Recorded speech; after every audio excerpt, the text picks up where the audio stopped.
সন্ধ্যা হইল, ঠাকুর মার নাম করিতেছেন ও চিন্তা করিতেছেন। কিয়ৎক্ষণ পরে ঠাকুর বাড়িতে আরতি আরম্ভ হইল।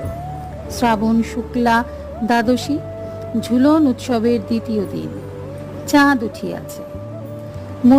মন্দির প্রাঙ্গণ উদ্যান আনন্দময় হইয়াছে। রাত 8টা হইল।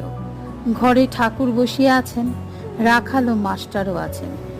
শ্রীরামকৃষ্ণ মাস্টারের প্রতি, বাবুরাম বলে সংসার। ওরে বাবা! মাস্টার, ও শোনা কথা, বাবুরাম সংসারের কি জানে?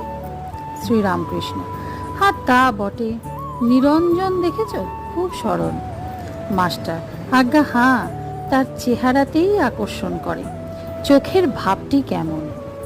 শ্রীরামকৃষ্ণ, শুধু চোখের ভাব নয়, সমস্ত। তার বিয়ে দেবে বলেছিল।